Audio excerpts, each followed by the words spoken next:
구약성경 시편 142편 시편 142편 우리 1절에서 7절 말씀. 자, 오늘 시편 142편 그 표제를 보면은 이렇게 되어 있죠. 다윗이 굴에 있을 때에 지른 마스길 곧 기도, 이렇게 기록이 되어 있습니다. 마치 표제가 제목처럼 이렇게 독립이 되어 있는 것을 볼 수가 있습니다.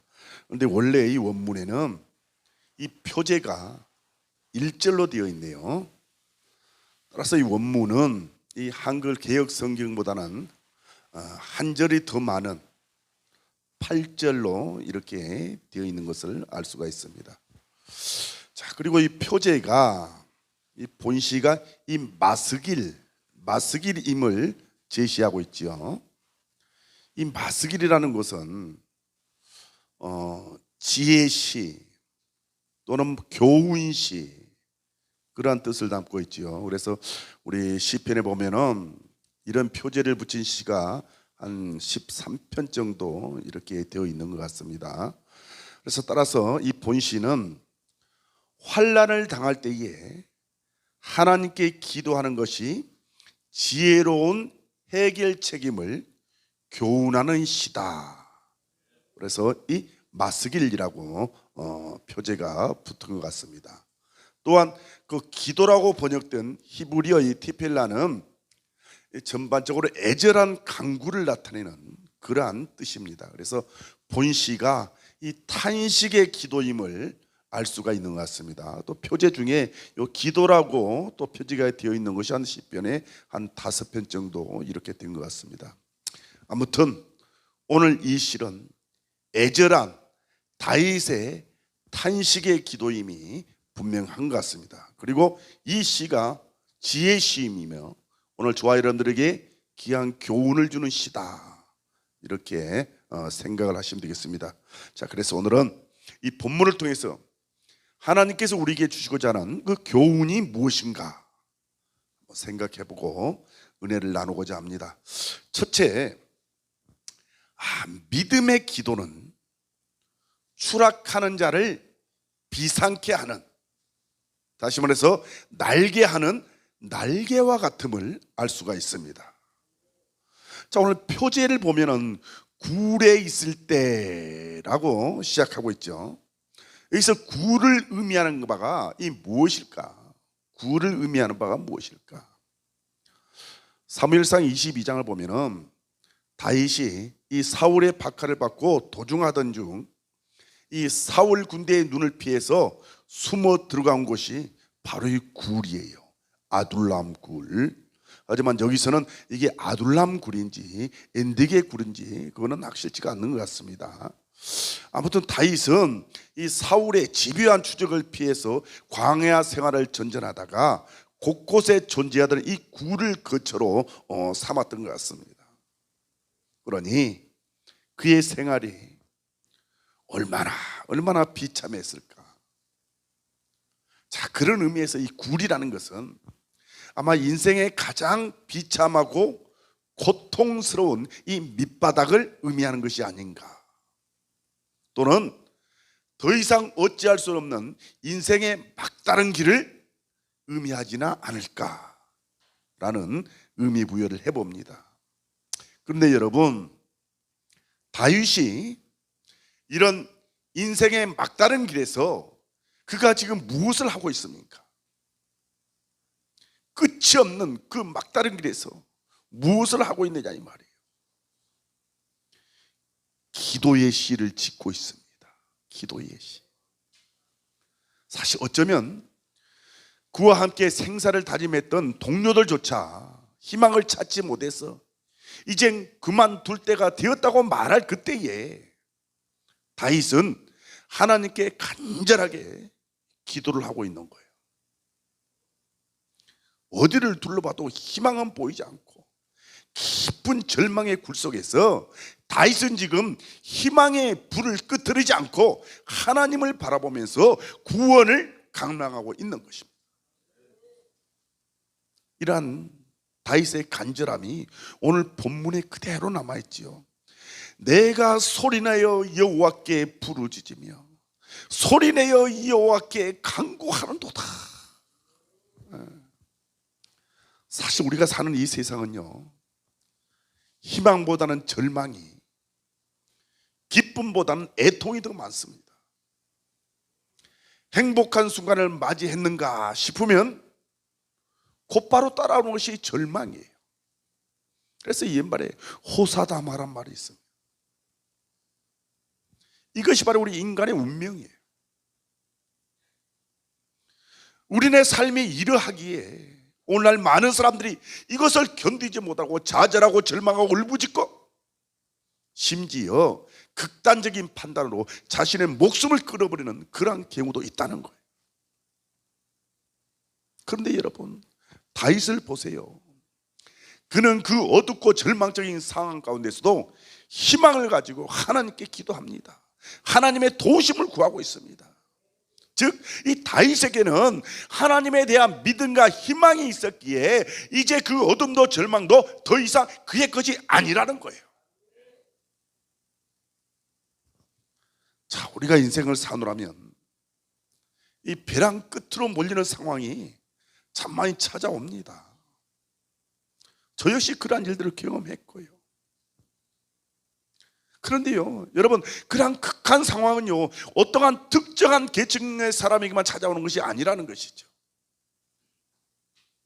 이러한 상황은 어느 누구에게나 찾아오는 거예요. 하지만 중요한 것은 그 상황 자체는 절대로 우리의 절망이 되거나 좌절이 될 수 없다는 거예요. 아무리 가혹한 저주도 그 자체로는 결코 절망이 아니라는 거예요. 그것을 절망으로 생각하기 때문에 그것이 절망이 되고 좌절이 되는 거라는 거예요.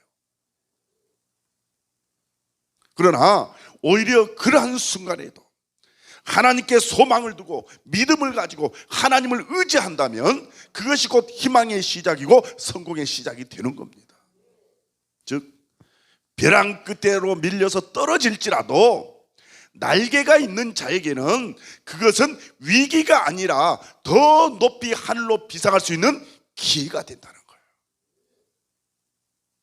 즉, 오늘 우리 안에 하나님에 대한 분명한 믿음과 확신이 있다면, 그리고 그분께 우리가 기도할 수 있다면 우리는 결코 절망하거나 좌절할 필요가 없다는 거예요. 시편 36편 4절의 말씀이지요. 이 공고한 자가 부르짖음에 하나님께서 들으시고 그의 모든 환난에서 구원하셨도다. 아멘. 그러므로 여러분, 인생의 위기를 느낄 때 좌절하거나 실망하지 마시고 이때를 기회로 삼으시고 우리를 더 비상케 하실 하나님을 바라보며 기도하시기 바랍니다. 그래서 위기를 기회로 전환시키는 능력 있는 성도의 삶을 살아야 될 줄 믿습니다. 자, 그리고 두 번째 우리에게 주는 교훈이 뭡니까?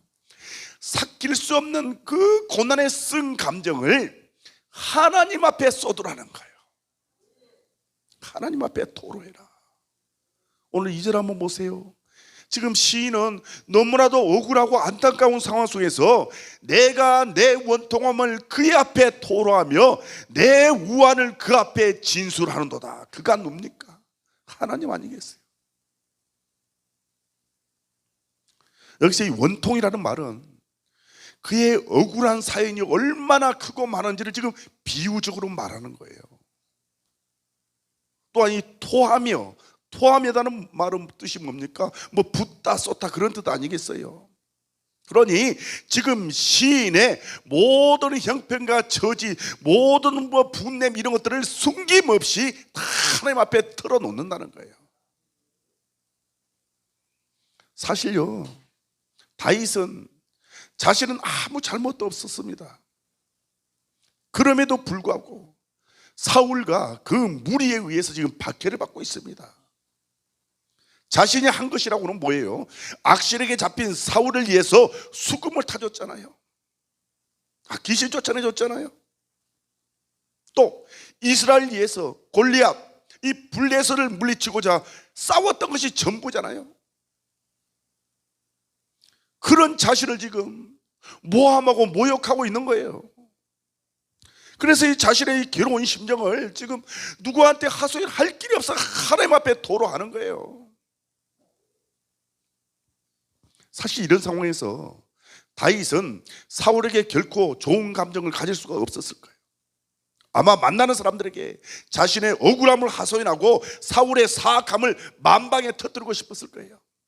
그래서 사람들이 그를 비난하는 소리를 들으면서 조금이라도 이안을 삼고 싶었을 거고요.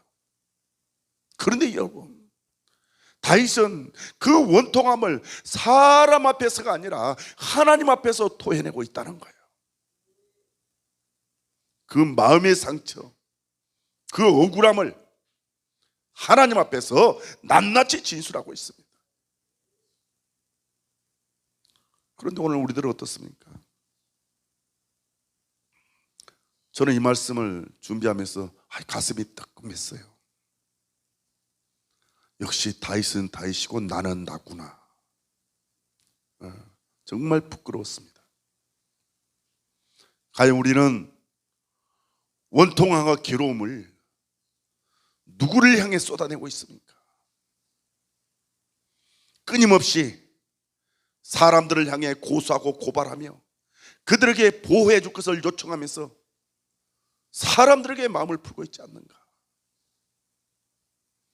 그러나 여러분, 그러한 것들은 근본적인 해결에 있어서 아무런 도움이 되지 못한다는 거예요. 자, 그렇다면 어디에 문제 해결이 있냐 이거죠? 바로 다윗이 그랬던 것처럼 하나님 앞에 우리의 사정을 아뢰는 것입니다. 왜? 하나님은 가장 효과적인 해결자이시며 보수자이세요. 우리를 고쳐 쓰시는 분이에요. 또 마음의 치료자입니다. 위로자십니다. 때문에 다윗도 그 사실을 알았기 때문에 하나님께 지금 호소하는 거예요. 사랑하는 성도 여러분, 혹 심각한 문제에 직면해 있거나 여러분 홀로 감당할 수 없는 난관에 봉착해 있지는 않은가? 아무리 생각해봐도 풀 수 없고 가슴에 담아두기 힘든 그러한 억울한 일을 지금 겪고 있지는 않습니까? 그렇다면 그 모든 것 하나님께 맡기시고 하나님께 아뢰시기 바랍니다.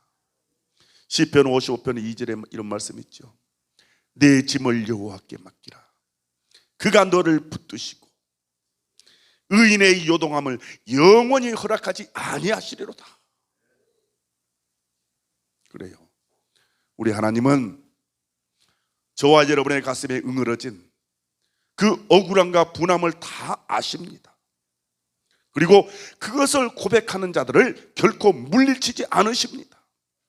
그리고 세상 누구보다도 신속히 그리고 분명하게 저와 여러분의 문제를 해결해 주실 것입니다. 하나님께 아뢰일 때 하나님의 은혜를 체험하게 된다는 사실 꼭 기억하시고 억울한 사정이 있으면 하나님께 고하세요. 자, 세 번째 우리에게 주는 교훈이 뭡니까?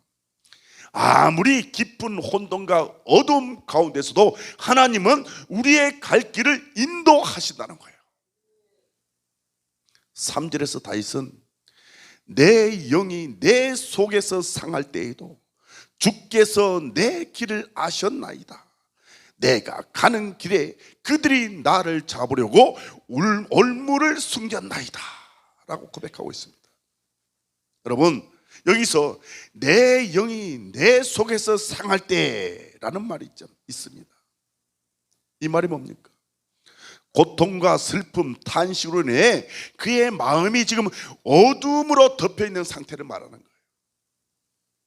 즉 그의 삶에 아무런 활력도 없고 의지도 없고 당면한 얘기를 어떻게 대처해야 할 것인지에 대해 아무 생각조차도 없는, 즉 심리적 공황 상태, 이 패닉에 처해 있음을 지금 말하고 있는 거예요. 그런데 놀라운 것은 이처럼 이 공황 상태임에도 아무런 소리도 들리지 않고 아무런 생각도 나지 않는 이 심리적인 공허 속에서도 이 시인은 길을 잃지 않았고 쓰러지지도 않았다는 거예요. 그리고 그 이유에 대해서 그가 뭐라고 얘기합니까? 자신의 길을 아시고 인도하신 하나님이 계셨기 때문이라는 거예요. 내 영이 내 속에서 상할 때에도 주께서 내 길을 아셨나이다. 여러분 한번 생각해 보세요.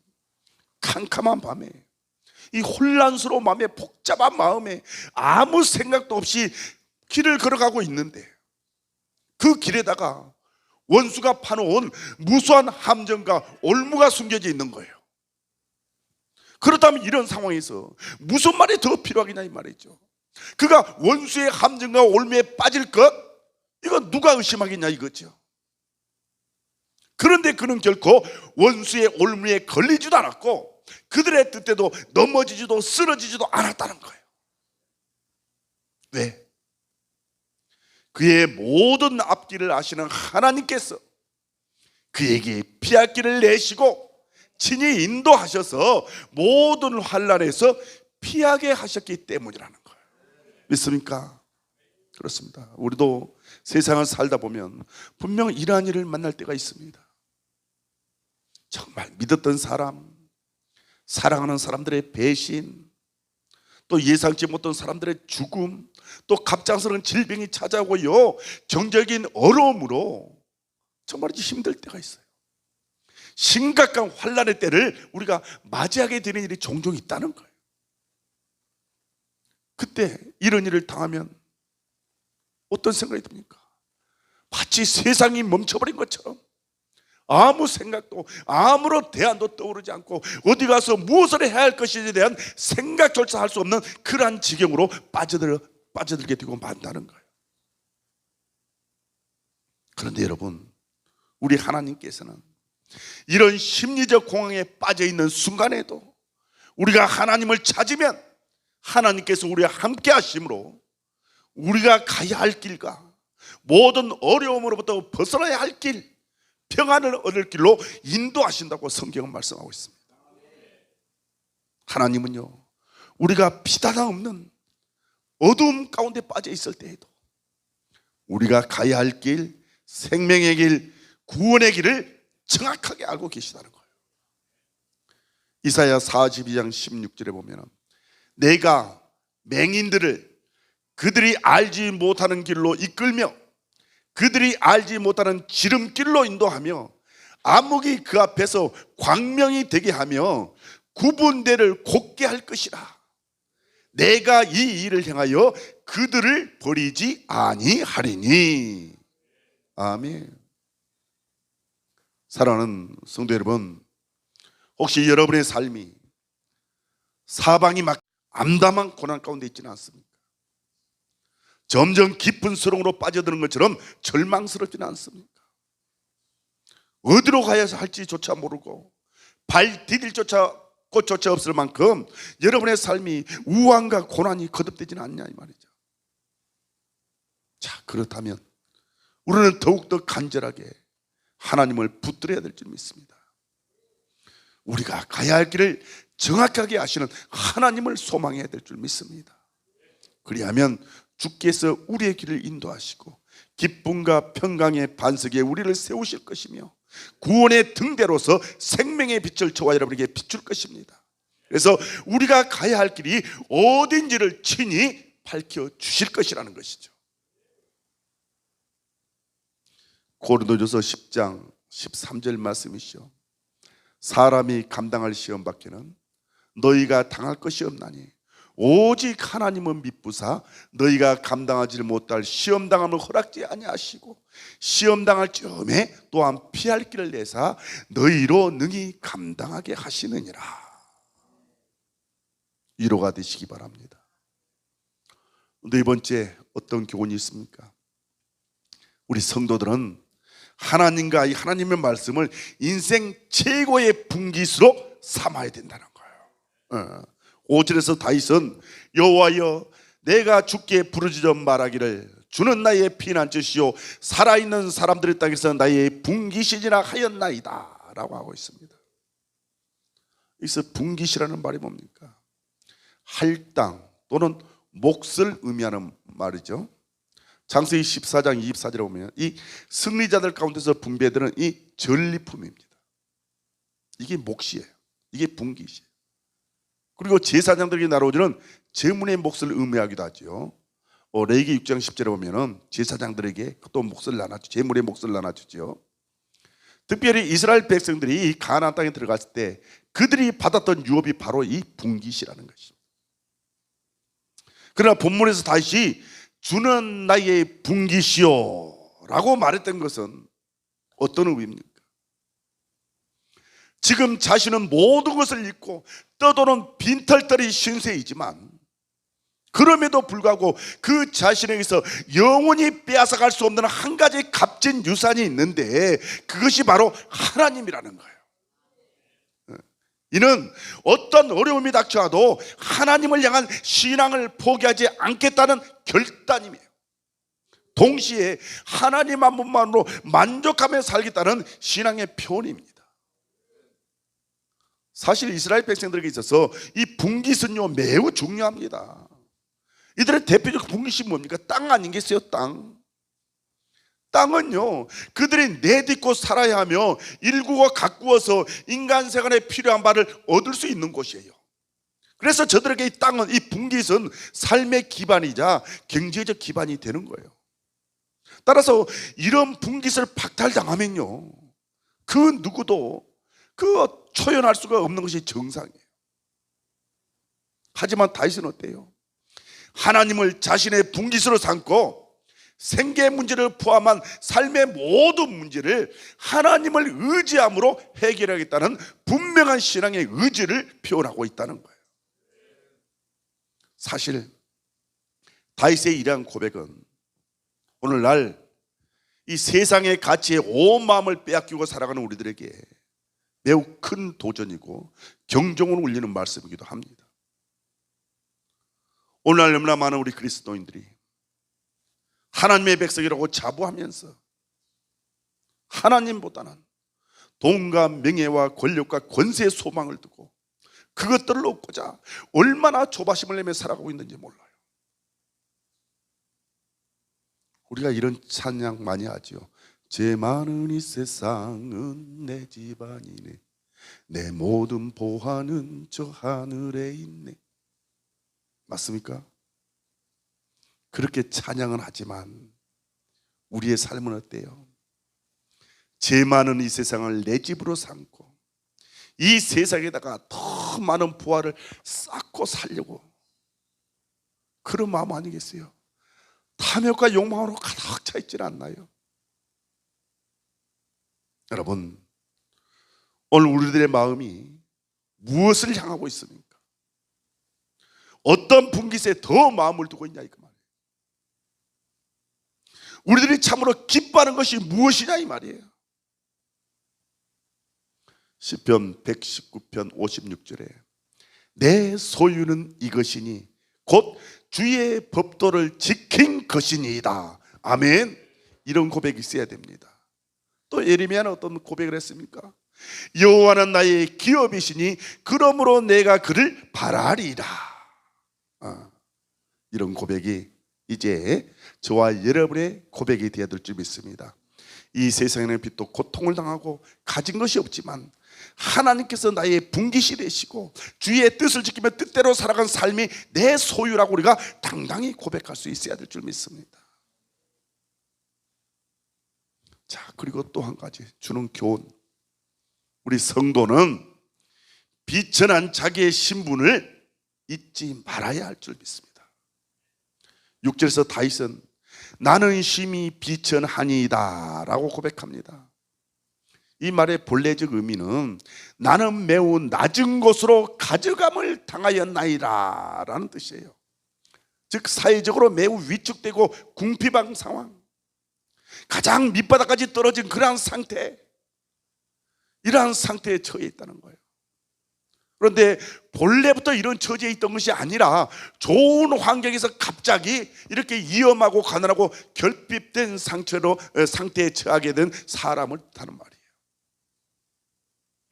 그런데 이러한 비천한 사람의 특징이 무엇인지 아십니까? 대체적으로 이들은요, 예부의 힘이나 형포에 맞설 능력이 없습니다.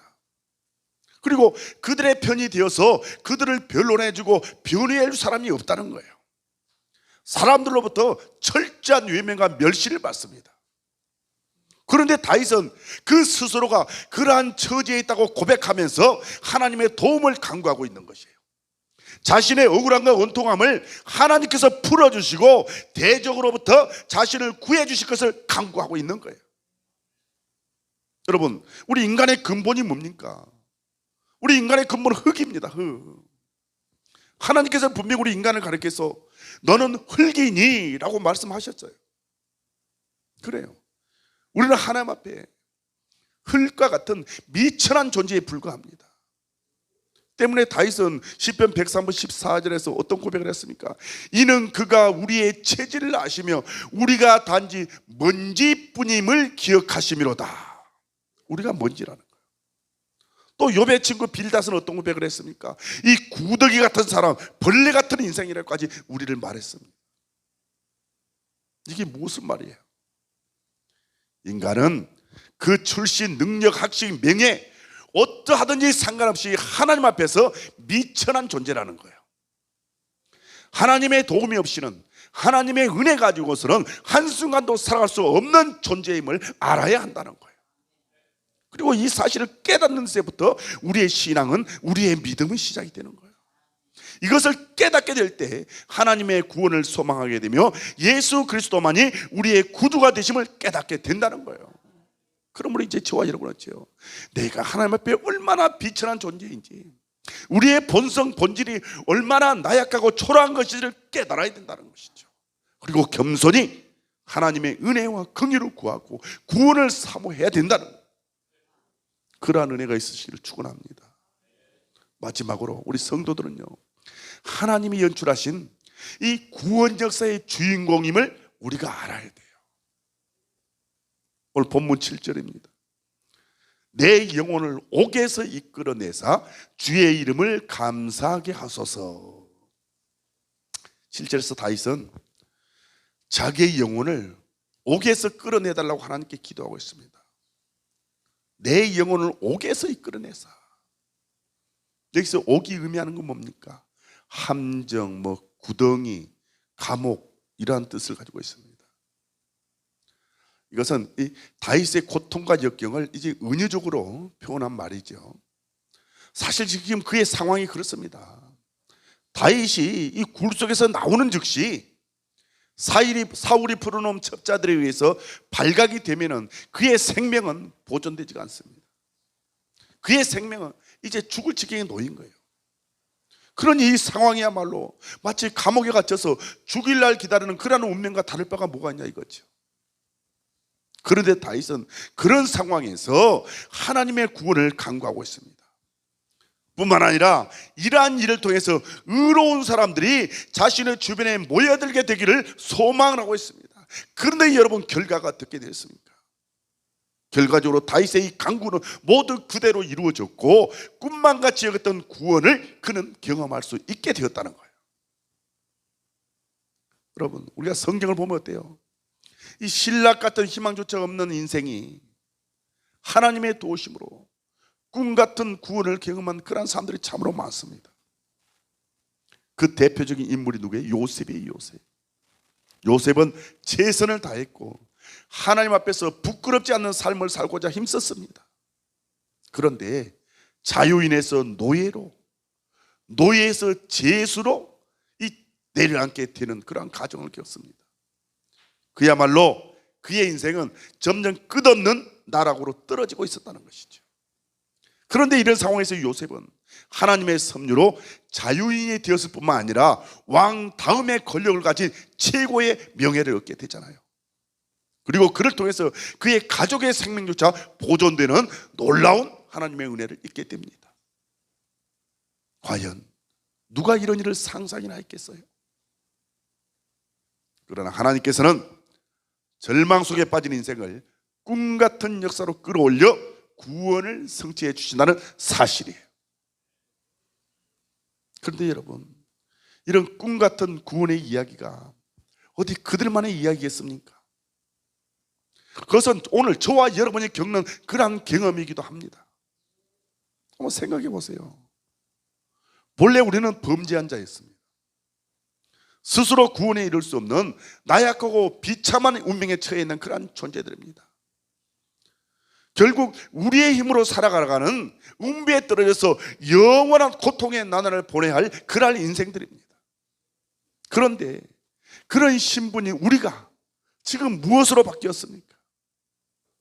하나님의 자녀로, 구원받은 자로, 천국을 상속할 자로, 하나님의 영광을 바라보고 즐거워하며 이를 누릴 자로 이렇게 변화된 것 아니겠어요? 이거야말로 꿈 같은 구원을 지금 우리가 체험하고 있는 거 아니겠습니까? 그런데 이러한 구원의 이야기, 이 극적인 역사는 우리의 인생에 한 번만 있는 것이 아니라는 것이죠. 지속적으로 거듭해서 계속 되어지는 일이라는 거예요. 하나님께서는요, 우리가 낙담 중에 있을 때 우리에게 희망을 주십니다. 연약할 때는 강함을 주십니다. 언제나 우리를 든든하고 흔들림 없는 반석 위에 세우십니다. 패배 직전에 놓이는 우리를 대신해서 싸워주시고 결과적으로 승리를 우리에게 안겨주십니다. 지금도 하나님은 그 일을 우리 아래에서 이루어 나가고 계시는 거예요. 그러므로 이제 우리는 어때요?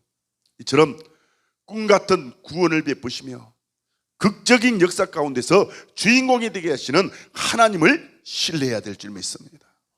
그분을 찬양하고 그분의 이름을 널리 증명하는 삶, 이것이 우리가 해야 될 일이라는 것이죠.